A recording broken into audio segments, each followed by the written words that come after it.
pero muchas veces son partidos políticos que han perdido visión, ideología, falta de interés, se han vuelto partidos políticos electoreros. Yo recuerdo que el Partido Panameñista, su membresía, te estoy hablando hace años, ni siquiera le interesaba ocupar un cargo público. Lo que quería era que llegara el partido al poder para gobernar por bien de la nación. Los partidos políticos tienen que buscar esos canales de comunicación y tienen que atraer a la gente para que la gente participe. Todo lo que pasa en Darién nosotros lo estamos pagando. Todo, con plata de nuestros impuestos. Y yo estoy de acuerdo 100% con el presidente. El presidente cierre esa vía. Eso hay que cerrarlo. Eso hay que cerrarlo ya. Ahí hay una economía informal que está generando mucha plata. Lo que pasa es que Juan Carlos Varela, alguien le dijo, Ilícita. no se preocupe que le vamos a quitar 15 minutos a la próxima media hora para hablar un poco de política. Agradecemos al doctor José Abel Almengor el libro, El desarme de la Policía Nacional de Panamá 1916, y vamos a entrar en lo que está pasando ahora mismo, ¿no? Correcto. Y hablando de desarme, ¿no? ¿Cómo ha sido desarmado el Partido Panameñista, el Partido Cambio Democrático, el PRD, que está desarmado totalmente? Pero, a ver, vamos a comenzar por el PRD. Este fin de semana hubo un evento, no sé si en San Carlos, creo que fue, de verdaderos PRD, que se hacen llamar todos aquellos que dice que los dejaron a un lado. Yo recuerdo cuando comenzó la campaña, el que presentó a José Gabriel Carrizo como candidato fue Ernesto Pérez Valladares. Ahora Ernesto Pérez Valladares pide una renovación del CEN y de que el partido hay que volverlo a lanzar, que el clientelismo y otro poco de cosas. Y digo esto porque también doña Mireya Moscoso ha estado diciendo por ahí que se vayan todos, que hay que relanzar el panameñismo. ¿Por qué no asumen su nivel de responsabilidad? Es que tienen un nivel de responsabilidad importante. Mireya Moscoso pudo haber dicho, ¿sabes qué? Yo no voy a apoyar a nadie que no sea un panameñista de candidato. Y yo pensé que lo iba a hacer. Estuvo a punto de pensarlo. Hasta que un día salió y de hecho más o menos dio una señal de que eso iba a pasar. ¿Te acuerdas, Néstor, que en el congreso famoso en Atlapa, ella no se presentó? Y estaba todo el mundo pensando qué pasó con Mireya Moscoso. Después apareció un almuerzo aquí en Hacha, aquí en la Casa del Marisco, con Rómulo Rux. Y bueno, este es el candidato, no sé qué. Es más, parece que tú eras regañándolos. De hecho, eso parece que fue lo que pasó. Pero después tuvo la oportunidad, con José Miguel Alemán al lado, de decir, ¿sabes qué? Yo no quiero ni saber lo que están haciendo. No, pero ella tomó distancia muy diplomáticamente. Pero eso fue una cosa así, bueno, el partido tiene su candidato y bueno, ya veremos. José Miguel Alemán lo dijo de frente. No, yo estoy con José Raúl Mulino y no sé, mi partido no sé qué es lo que está haciendo. Es que lo que pasó, Guillermo, es, pienso que ha habido un desgaste en los partidos políticos. No me gusta utilizar mucho la palabra tradicional, porque un partido político es un partido político. Lamentablemente yo pienso que varios, para no decir todos los partidos políticos, casi la gran mayoría, han perdido un poco el norte. Y yo pienso que la dirigencia, si ves, reiteradamente es básicamente la misma con diferentes figuras, y ese discurso trillado el discurso de los caudillos, caudillistas, ya ha pasado. Y por el otro lado, lamentablemente, la Asamblea Nacional de Diputados también se ha encargado de cercenar a los partidos políticos. Y lo que ha sucedido es que la dirigencia, pienso, no sé si con ánimo de mantener el control o un poco falta de visión, no se han dado cuenta de que la política panameña ha cambiado, y es el reflejo de los 20 diputados de libre postulación que tenemos en este momento. Todos estos partidos políticos, ¿qué tienen que hacer?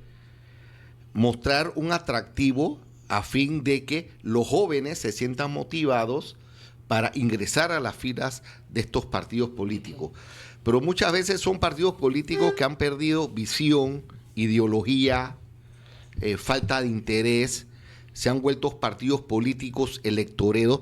Yo recuerdo que el Partido Panameñista, su membresía, te estoy hablando hace años, ni siquiera le interesaba ocupar un cargo público.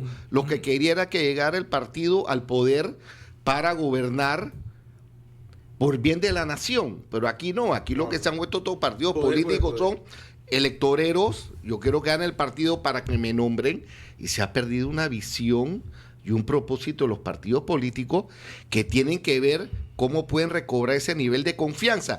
Principalmente, ¿dónde lo van a recobrar? Desde la Asamblea Nacional de Diputados. Es lo que van a jugar los diputados.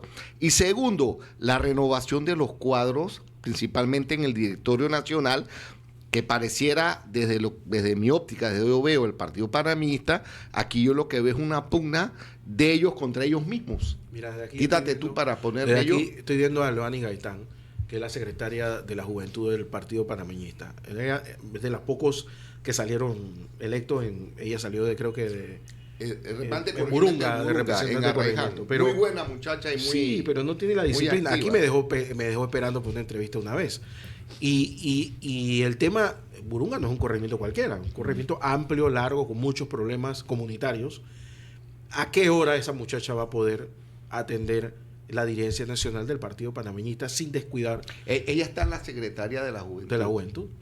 Sí, En este momento. o sea, el tema del Partido Panameñista, igual que el Partido Cambio Democrático, yo creo que el Cambio Democrático es diferente porque ellos sacaron bandera blanca, Sí. y pidieron que por favor los indulten, los indulten y que le den, aunque sea la embajada de Honduras y de Trinidad y Tobago, pero, y que ellos votan con mucho gusto en la asamblea porque les digan.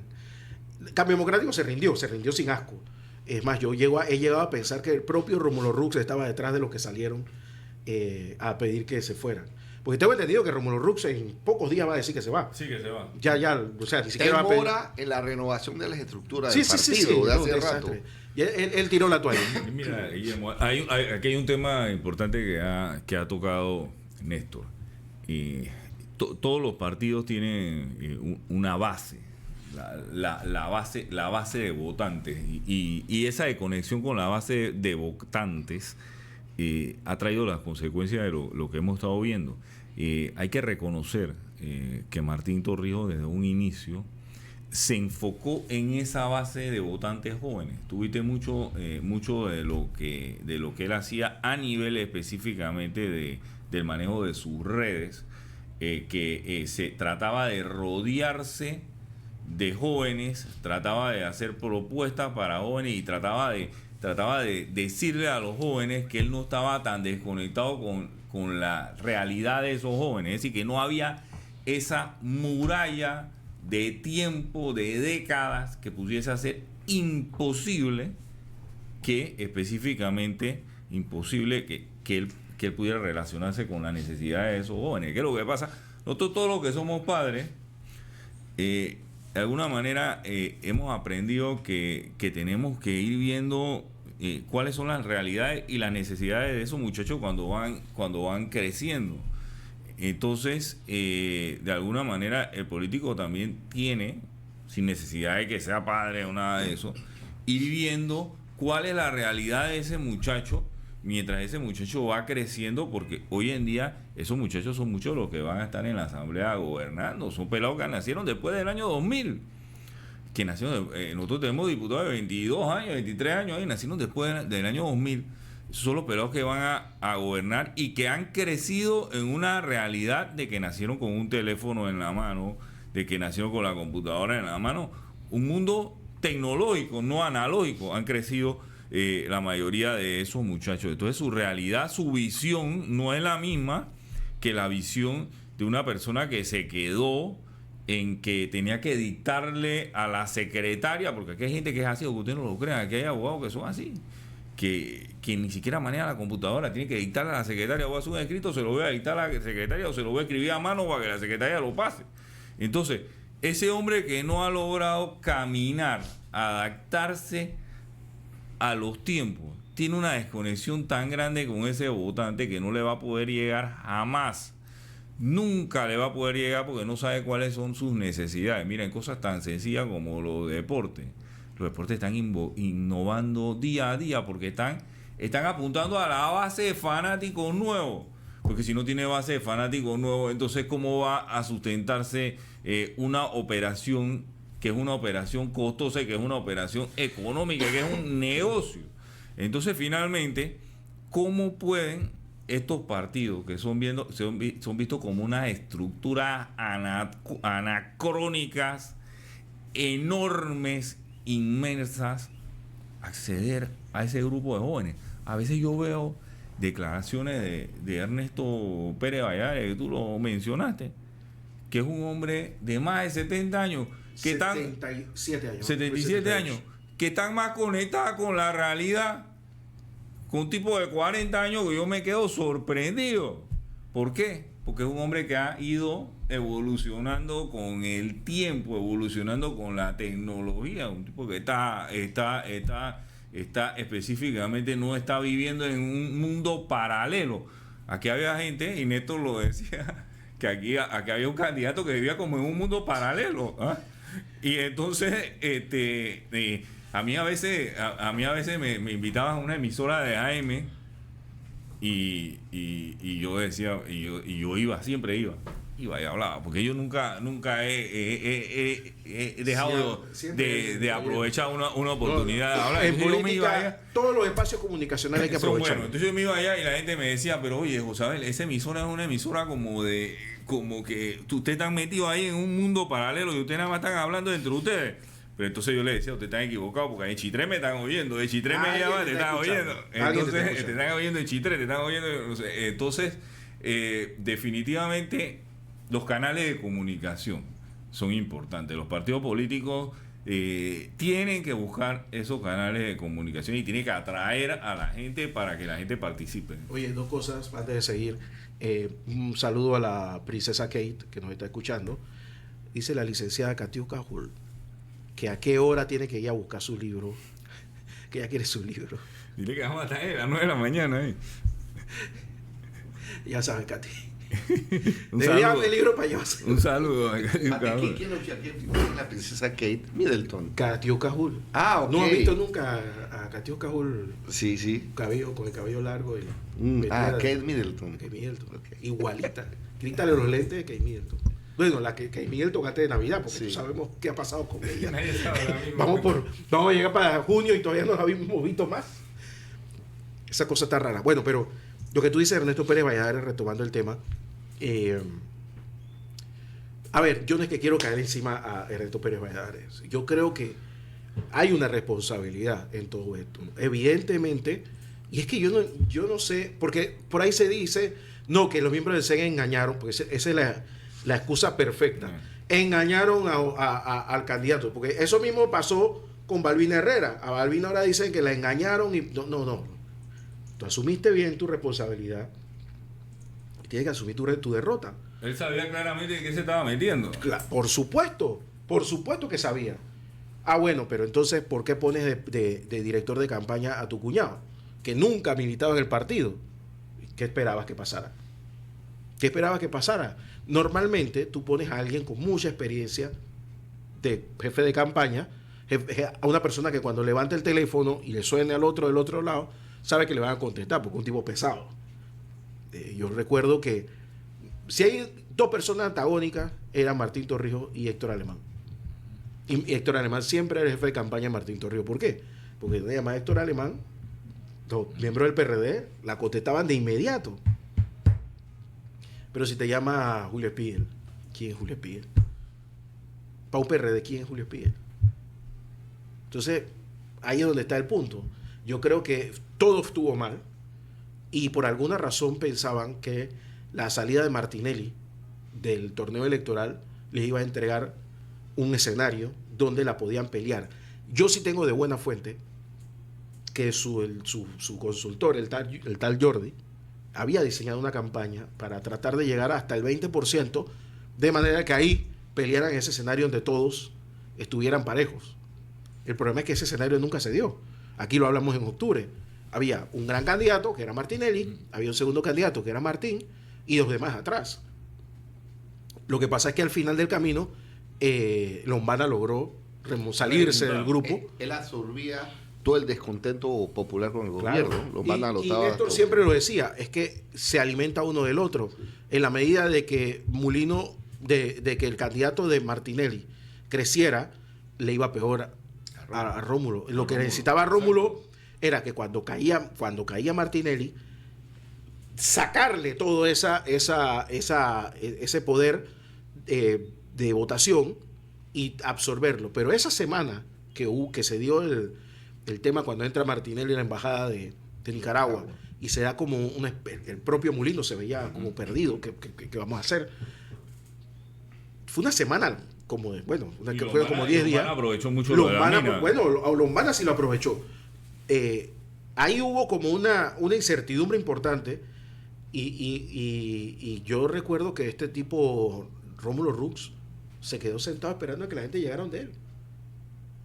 Tenía que movilizarse, tenía que, tú sabes, yo veía aquí el programa ese que estaba acá de los panameñistas, todos estaban eufóricos, vamos a ganar ahora sí, pero aquí entre ellos, hablándose entre ellos, no iba a ganar. El mundo paralelo. No, lo que tú estás hablando, el mundo paralelo. En su mente ya ganaban, pero afuera no. Y cuando la candidatura de José Raúl Mulino se reorganiza, que la prensa comete el error de sacar esta encuesta, donde lo pone como de séptimo, como candidato a vicepresidente, cuando vuelve la siguiente encuesta a preguntar el candidato a presidente, de repente te aparece José Raúl Mulino por allá arriba. La gente endosó el pase de la zapatilla. El pase de la zapatilla lo agarró y dijo, este es el candidato de Martinelli, este es el candidato. Sí, pero también, retomando un poco, Guillermo, lo que estabas mencionando del partido PRD, pero también a ellos les faltó un poco de falta de visión. Recordemos que ellos venían de traspiés en traspiés. Recuerda la fallida mesa del diálogo en Peronomé. El tema del contrato de la mina, eso era indicio de que ellos lo que estaban recibiendo era palo por parte de la población. Las marchas, la imposibilidad de apostar a un electorado diferente al electorado que era PRD, que la gran parte de ese electorado estaba migrando hacia donde Martín Torrijos. O sea, inclusive siendo los tres, con los tres juntos, los tres que eran de con tendencia PRD, Zulay, Martín y el mismo Gaby Carrizo, de a malas alcanzaban a Lombana, siendo los tres juntos. Entonces estábamos en una situación totalmente complicada, porque evidentemente ellos no tenían nada afuera de esa base de PRD para ir a buscar, para tratar de poder sumarlo a... Era un partido derrotado desde el principio. No tenían cómo llegarle. Mira, yo estuve una vez en las tablas, estaba ya el vicepresidente, y yo vi la logística que se manejaba en cuanto a alimentación, movimiento de buses. Si tú tienes una logística de esa forma, yo creo que esa es la enseñanza. Se habla siempre de la estructura del partido panameñista y la estructura del partido PRD. La estructura puede ser una logística de ese tamaño, que en principio es cara, y por otro lado no te da nada más de lo que tú tienes dentro de ese grupo tuyo. Grupo es tuyo. ¿Pero dónde queda esa y lo de estructura? afuera, que es la mayoría invisible que hablaba Richard Nixon en las elecciones, porque Richard Nixon siempre entraba y la gente decía, pues ese tipo está feo, registra mal en la cámara, yo no sé pero qué, ganaba. Pero ganaba porque él decía, la mayoría invisible me va a dar el voto, ¿eh? Entonces esa mayoría invisible le cayó a Mulino. Eso es lo que pasó aquí, la gente no lo está entendiendo. Y otra parte a Lombana, ¿no? El trabajo de José Raúl Mulino fue lograr que esa mayoría lo viera a él como un candidato, y que no le pasara lo que le pasó al propio Rómulo, y peor aún a Mimito, que quedó tirado en la cuneta de política, porque sencillamente no supo ser un buen candidato.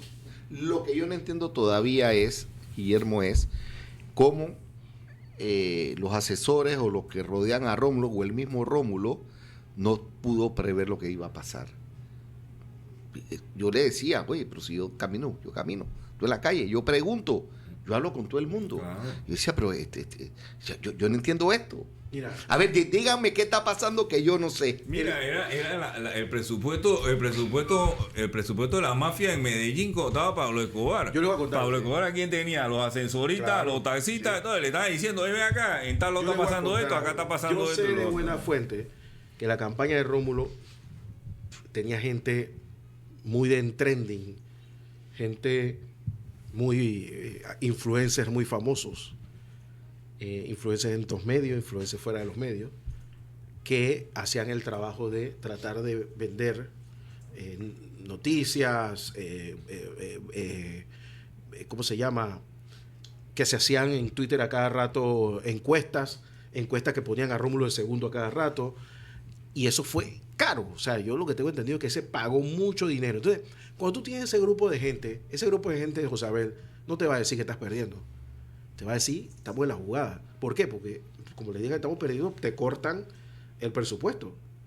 Si tú me estás pagando $20,000 por darle retweet a 3 pendejadas, Bueno, la única yo encuesta que te voy a ellos- seguir diciendo, la taja de segundo, estamos votando. Bueno, la única encuesta que ellos ponían en sus redes era la que ponían La a de Rómulo ellos. de segundo, volando de segundo. Incluso un medio de comunicación se prestó para eso, una emisora nueva se prestó para eso. ¿Tú te imaginas que yo hubiera prestado Radio Ancón para una emisora, para una encuesta que no decía la realidad?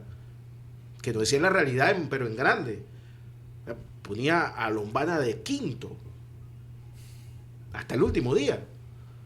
Y no han salido nadie, salió a salir disculpas. Ya todo el mundo se quedó con la plata, todo el mundo quedó por supuesto. todo el mundo quedó feliz. Ahí había uno, ahí en el edificio ese de Wow, había uno que alquiló un piso entero porque tenía un montón de clientes, todos perdieron. Pero ya el tipo le fue bien. O sea, muchísima gente fue muy viva y aprovechó a estos candidatos. Le vendió eso de que el internet, que el Twitter, que no sé qué, por aquí, por allá, que yo te manejo las redes sociales, que yo te manejo la opinión pública, y se olvidaron de lo que tú dices, el voto silencioso, el tipo que está sentado ahí en la parada. ¿Cómo yo hago que ese tipo que está en la parada vote por mí? Eso, ahí es donde parada. tú pierdes y ganas las elecciones, ahí en la parada de bus. Oye, vamos a la pausa y seguimos un par de minutos más, ¿les parece? Aquí en La Mañana Ancon por Radio Ancon. Hace un rato Néstor le decía a José Abel en Las Cuñas que hace más temprano, hace como una hora, estuve hablando de lo de Irán en Next, allá con Fernando Correa, desde aquí, desde mi oficina. Fernando es un conocedor del Claro, derecho claro. internacional, pero... Y entonces yo, cuando iba como por la mitad del cuento, oye, me ha entrado un ataque de tos. Qué lío, por suerte yo tengo estos micrófonos, un micrófono de Yeti que tú puedes apagarle el audio con un solo botón, ¿no? Pero yo no sé cómo se vio desde aquí. Se vio que yo estaba pasando la mala ahí, más o menos. De verdad, pasando malísimo al final. Como que Fernando se dio cuenta y dale, pues, chao. Pero yo le decía a Fernando que ese helicóptero Bell 212, ese helicóptero pasa por aquí a cada rato, si el Senan tiene 2. Pero yo vi las escenas y eso se veía un lugar inhóspito, había bastante bruma, pero con todos los instrumentos que tiene ese helicóptero es lo raro. Ese helicóptero no tiene nada que hacer por ahí.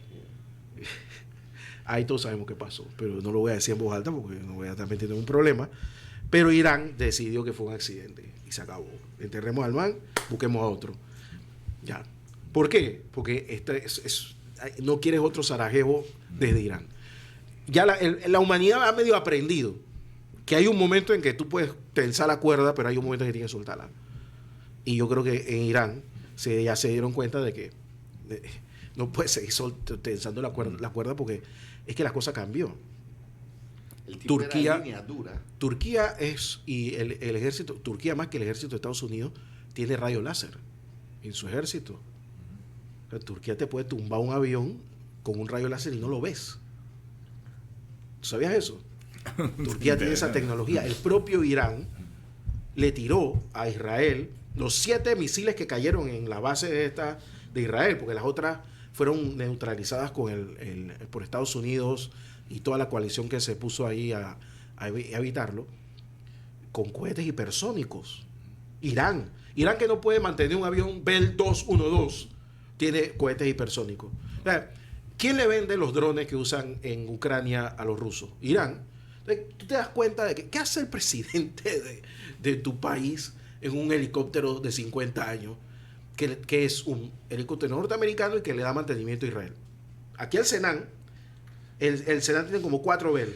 Tiene un 211, 212, tiene el 54, no me acuerdo qué cosa, y el 3 no sé qué, que son casi iguales, lo único que la forma y el año. Y a todos les da mantenimiento una empresa israelí desde que me acuerdo. Tú irías remontado seguro en alguno de esos helicópteros. Y tú también, Néstor. En algún momento, y ese helicóptero tú te montas ahí y tú sientes que se va a caer de una vez. Se va a caer. Lo Sí. primero que tú sientes es que se va a caer. Y ese helicóptero ni se mueve cuando estás arriba, porque es un helicóptero fuerte, no es tu helicóptero bonito. Cuando tú ves un helicóptero bonito, ahí sí agárrate duro. Pero el helicóptero feo, ese vuela bien. Bueno, ese bicho, que tienen como 50 años, aquí le dan un mantenimiento Y más. y te pueden durar mucho más. Como este señor. Es que no iba un helicóptero, iban 3. ¿Y dónde los otros 2? ¿Qué pasó? ¿No vieron lo que pasó? Dice que los otros pasaron Y se y hicieron los locos. el otro no pasó. No. Ahí hay una cosa rara. Oye, hablando de cosas raras, regresemos al plano local. Las designaciones del presidente. No me han dicho qué les pareció el gabinete del presidente José Raúl Mulino. Yo pienso un gabinete bastante variado. Pienso que ha puesto mucho énfasis. Si le damos un seguimiento a las entrevistas que ha dado y a los discursos, ha hecho mucho énfasis del tema económico. Ahí vemos a un Felipe Chapman. Mucho énfasis al tema de Darién y la parte de seguridad. Y ahí vemos a un Frank Ábrego. Y vemos también mucho énfasis al tema comercial, que es lo que mueve el país. Y puso una persona de su entera confianza, que es Julio Moltó. Yo pienso que él, dentro de las áreas que para él son muy importantes, ha puesto personas competentes y de mucha confianza Sí, para él. Y el ministro de la presidencia, un Sí. hombre muy capacitado, Sí, Luli, Juan que Carlos. fue Juan Carlos Orillac, Luli Orillac, que fue funcionario también en el gobierno de Ricardo Martinelli y un funcionario sin ningún tipo de cuestionamiento. Y definitivamente que va a ser una persona que va a coordinar muy bien como secretario de gabinete todo ese tipo de política, porque es un hombre de mucha experiencia. Yo veo ese nombramiento un nombramiento muy correcto de Luli Orillac. También observo el de Frank Ábrego. Ese es un nombramiento extraordinario. Un nombramiento que... ¿Tú conoces bien bien a Frank Ábrego. Frank Ábrego es un hombre muy organizado, muy correcto. Tuvo mucho tiempo en el Senan y conoce a Darién como nadie. Y él ya dijo que existe la viabilidad de cerrar esa ruta. Él sabrá por qué lo señala. En la época que Frank Ábrego estuvo ahí, el gobierno de Martín, ahí había una célula muy comprometedora de la FARC, de Silver. Es una célula que estuvo bajo monitoreo todo el gobierno por la sala de crisis, por el Consejo de Seguridad, y era una célula peligrosa porque era el ala del narcotráfico, de la FARC. Yo me acuerdo de eso. Y esa célula Yo no era recuerdo eso. contundente. Ya se puede hablar con más flexibilidad de ese tema. Pero en ese tiempo no se podía. En ese Néstor, tiempo, en ese ellas tiempo entraban y ni salían. hablarlo fuera. En ese No, tiempo no. no se podía ni hablar. Había un monitoreo electrónico permanente de esa célula. Y llegaron a tener un enfrentamiento. Que tenía células urbanas. Sí, células urbanas. Sí, células, no, Aquí. pero llegaron a tener un enfrentamiento. ¿Tú crees que el aumento de la violencia que se dio en el gobierno de Martín Torrijos fue por casualidad? Ellos llegaron a tener un enfrentamiento en un área de Darién, en un área específicamente en un área de Río, en Darién, donde se enfrentó el gobierno de Panamá con esas células de la FARC y fueron capturadas 6 efectivos. En este caso lo llevé yo. 6 efectivos de la FARC que fueron extraditados a Estados Unidos, a Nueva York, y en Nueva York muchos de ellos sirvieron como de catalizadores de mucha información que permitió desarticular otros temas que hubo con la FARC. Después vino la muerte del canciller de la montaña.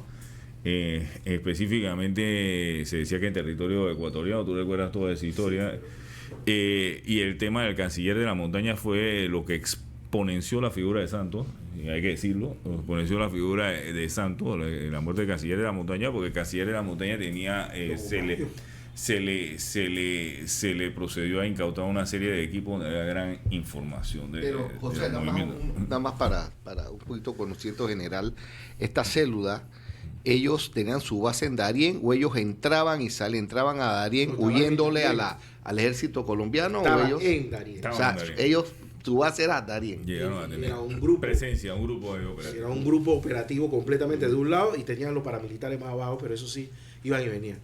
¿Te acuerdas del tema de los paramilitares? Mucho en esa época se aconsejó y ahí específicamente el Senan en el 2008, tú te acuerdas las leyes del 2008 donde se le da la contundencia al Senan precisamente por ese problema, se le da contundencia al Senan y el Senan tuvo mucha labor ahí de concienciación de la población, porque la población estaba sirviendo en muchos casos, eso se detectó, estaba sirviendo la población para facilitar logística a miembros de grupos guerrilleros. Y eso en todos los convenios a nivel internacional, en todas las normativas, es considerado de alguna manera de apoyo logístico al terrorismo. Es terrorismo. O sea, es como el que financia el terrorismo, es terrorismo, porque el terrorismo de alguna manera... la operación de blanqueo es al revés, a la inversa, es decir, las personas financian el terrorismo, no es que se genera un dinero producto de la operación del terrorismo y toda la información que existe es que toda la operación de la FARC era financiada por actividades ilegales y específicamente por actividades de narcotráfico en zonas que ellos controlaban y que eran zonas de siembro de coca y de marihuana. Yo creo que eso ha bajado, pero Darién es un área sensible y hay que controlarla y ahí se ha determinado a través de la biometría. Guillermo, tú lo sabes, eso lo hablábamos mucho más antes.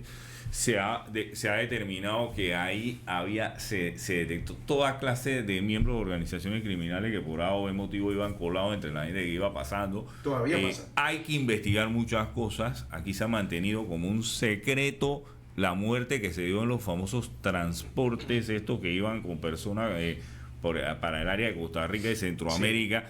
Sí. La información que existe es que muchos de estos transportes iban sobre...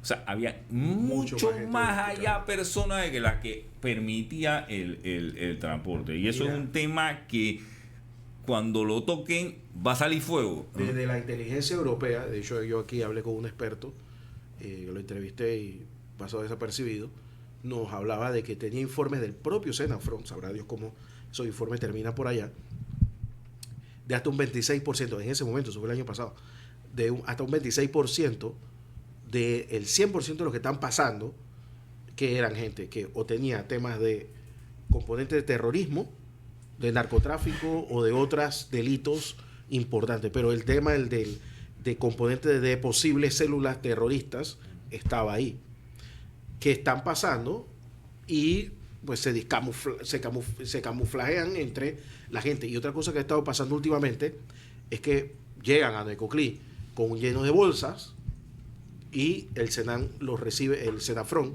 los recibe acá en Darién sin nada. No tienen nada.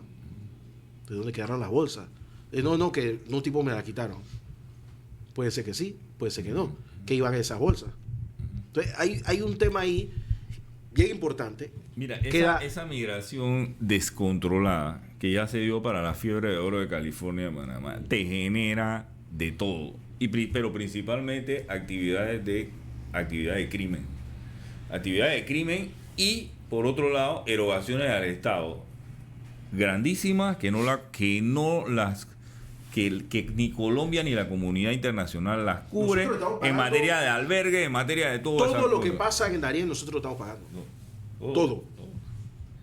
Con plata de nuestros impuestos. Y yo estoy de acuerdo 100% con el presidente. El presidente cierre esa vía. Eso hay que cerrarlo. Eso hay que cerrarlo ya. Ahí hay una economía informal que está generando mucha plata. Lo que pasa es que Juan Carlos Varela, alguien le dijo, no, tú pones unos soldados y no pasan. Y él se equivocó, ¿te acuerdas? En la operación San Miguel Arcángel, una cosa así le digo. El presidente Molino lo sabe porque él sabe que todo este tipo de situaciones generan este tipo de economías informales, que es lo que dice Néstor. Él lo hablaba en los medios de comunicación cuando era ministro de Seguridad y decía, en las cárceles hay hasta diputados que me abordan en la asamblea para meter un televisor. Él lo decía, sí. O sea, esto es público, él mismo lo decía. Entonces él sabe perfectamente que en todos estos recintos los controles o descontroles generan algunos individuos que van a tratar de suplir esa falencia. Ya los tienes en orden. Tráetelos a Tocumen y ponlos ahí en el Senan y en orden los vas sacando de vuelta. ¿Por dónde viniste? ¿Por Colombia? Te vas para Colombia. Mira, yo te Y ya verás allá yo qué te voy a haces. decir una cosa, el problema que nosotros teníamos aquí en Panamá, existen convenios con Colombia de expatriación de condenados, ¿sí? A las personas estas, a los popos que son pobres individuos que lo utilizan las últimas cadenas de las redes de narcotráfico, las muchachas estas que pasan por los aeropuertos con droga y estas cuestiones, son procesos que terminaban rápidamente con condenas de 8, de 10, 15 años. Esta gente, al momento, Guillermo, de repatriarlo para que fueran a cumplir la pena en su país, no había manera, ni pagándole el pasaje. Eso lo sabemos aquí. Entonces, ¿qué sucedía? Están allá en el CEFER. Entonces, un país tan pobre como Panamá, y lo digo, aquí hay demasiadas necesidades, no porque Panamá no tenga capacidad de tener ingresos, pero las necesidades que hay aquí, entonces nosotros tenemos que mantener presos de otras nacionalidades cumpliendo largas condenas, porque los convenios de repatriación no se cumplen. Las relaciones con Colombia hay que evaluarlas fuertemente en este momento. Y yo sé que eso va a ser así. Oye, nos agradece las palabras del doctor Carlos Guevara Man, que hablamos con él hace un rato. Estamos completamente seguros que... Y que nos diga que cómo nos va hacemos a para llenar enviarle el libro. de orgullo. ¿Cómo hacemos para enviarle? Sí, Carlos, si nos estás escuchando, dice el doctor Josabel Almengor, que cómo te hace llegar el libro. Y también el currículum. No. Neto, sea serio, Neto. No, hay que hacer un chiste, ¿no? Tú la botaste. Déjame tranquilo. Oye, Carlos, para el que me está escuchando, yo voy a agarrar tu teléfono porque para que no me estés mandando currículum. Aquí, don Carlos, hay un grupo de currículos que tiene el licenciado Guillermo guardado. Increíble, ¿eh? Hay gente que me dice que tiene 100, 200 currículos que le han llegado. Sí, hay un amigo del presidente que dice que tiene una mochila llena de currículum. Mira, uno se ríe, pero el problema de esos currículos, ¿sabes cuál es? Que hay gente no calificada para los puestos. Ese es el peor problema. Esa es la parte que a mí me preocupa cuando se da esto. Porque entonces son gente que ha hecho política y no saben por qué tú no lo nombras. Entonces, ¿dónde lo vas a nombrar si no estás calificado para el puesto? ¿Qué hacemos contigo? Entonces tú le dices, bueno, te puedo nombrar acá. No, que yo quiero ser director. A veces yo te digo, no, brother, tú no puedes ser director. A veces yo digo una cosa, a veces yo vivo más feliz en el estado que estoy. Solamente un comentario es... Néstor, usted cuando era ministro, ¿cuántos currículos tenía? Chuleta. Yo tenía, atrás había una credenza, había una pila. Una pila. Yo te iba a comentar algo y quizás José Abel, con la visión que tiene en los temas de seguridad, cómo podamos compaginar en que el presidente Mulino ha señalado de que él quiere poner en la policía a un civil, teniendo ahora como un superior a un militar retirado, jubilado, como es Fran Ábrego.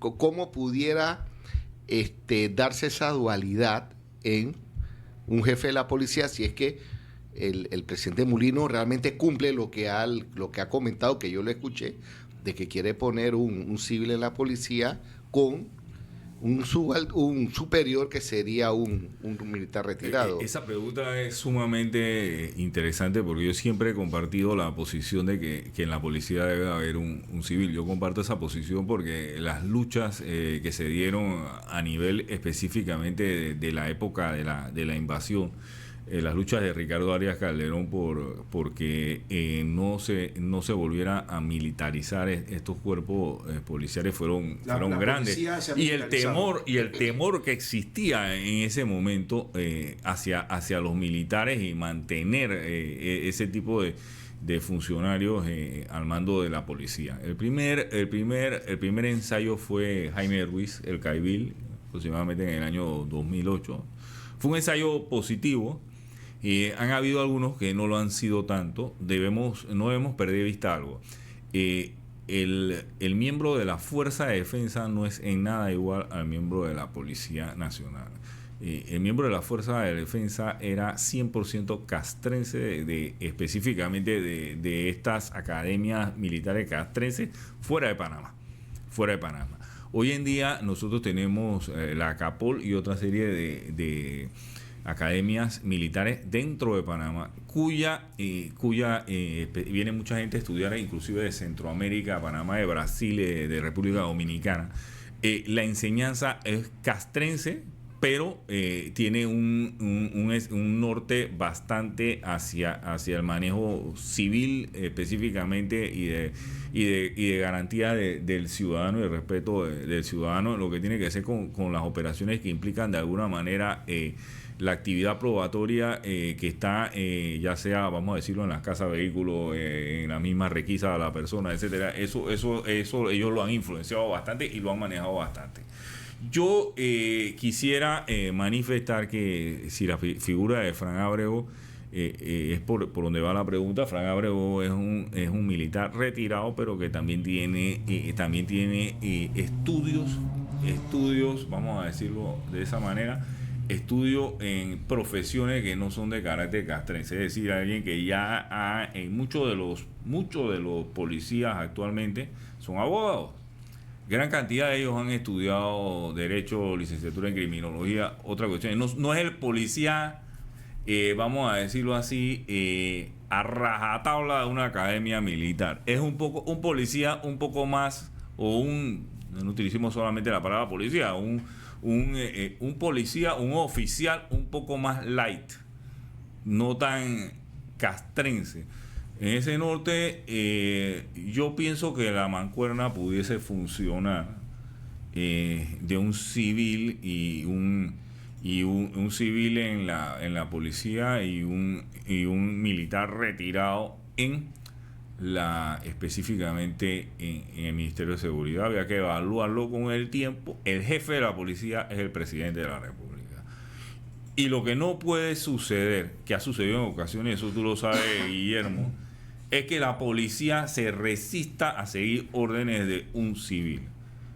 Resistirse a seguir órdenes de un civil en un estado democrático, para mí llevaría a la inmediata destitución de cualquier funcionario por el presidente de la República. Eso no se puede permitir, así sea que el presidente decida nombrar a miembros de la institución en esos cargos. Lo que sucede es que han habido gobiernos, se ha tolerado porque han habido gobiernos débiles que le rinden pleitesía a la policía y que hacen ascensos para lograr de alguna manera, ascensos que se deben o no se deben dar, eso había que evaluarlo, Guillermo, pero ascensos que se dan por temor a que la policía se levante. Esos gobiernos débiles en democracia son los gobiernos que han generado mucho daño a la institución. No, un poco nada más para terminar con el punto, disculpa, Guillermo, y hacía la pregunta porque si uno ve el perfil de un militar,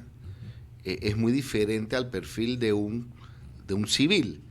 Entonces, mi pregunta iba encaminada a que no pudiera haber en algún momento dado de que el perfil y la educación que tiene un militar, mucho de imponer, sobrepase al director de la policía siendo un civil, y que quede entonces el ministro de Seguridad dando instrucciones directamente y sobrepasando pues la autoridad de la policía, del director de la policía. Solamente hacía por el tema ese de... Bueno, ese choque lo vivió el propio presidente de la República.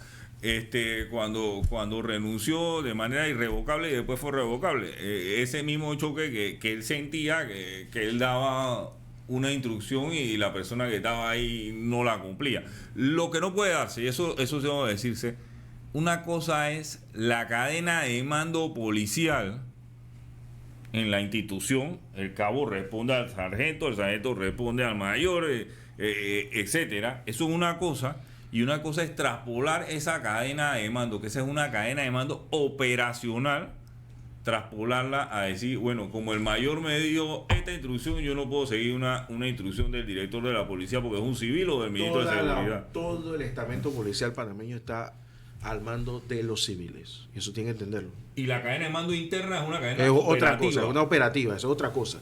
pero las instrucciones las da, la autoridad es el civil. Es el civil. Es el civil. Es el presidente de la República. Oye, nos vamos, pero en la oficina del presidente electo designa viceministros de Relaciones Exteriores.